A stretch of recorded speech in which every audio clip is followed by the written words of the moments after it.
नमस्ते प्रणाम। तो क्वेश्चन बानी आप सब, उम्मीद करते बानी आप सब मस्त होकम। तो अभी भोजपुरी की तरफ से बड़ा अपडेट आ रहा है भाई। काजल राघवानी के एक रील वायरल हो रहा है सोशल मीडिया पे, बहुत ही तेजी से रील वो वायरल हो रहा है। चलिए तो मैं पहले आप लोगों को रील दिखा दे रहे हैं जो कि अभी अभी जो कि ट्रेंड कर रहा है वो रील। उसके बाद बात करते हैं खेसारी लाल यादव का शूटिंग चल रहा है और कांचापुरी के न्यू एक गाना का तैयारी चल रहा है। बहुत ही जल्द आप लोग को वो भी गाना देखने को मिल जाएगा। तब तक के लिए थोड़ा सा आप लोग को ये काजल राघवानी का रील देखिए।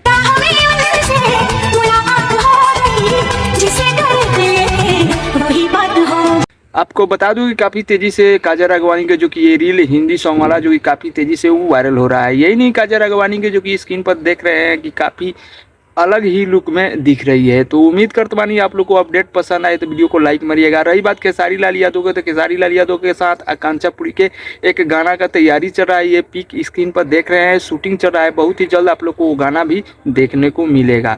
तो उम्मीद करते बानी आप लोग को अपडेट अच्छा लगा होगा। तो वीडियो को लाइक मारी, चैनल पर नए बानी तो चैनल को सब्सक्राइब करके घंटे को दबा दीजिए कि भोजपुरी से अपडेट हम लावत रहेंगे।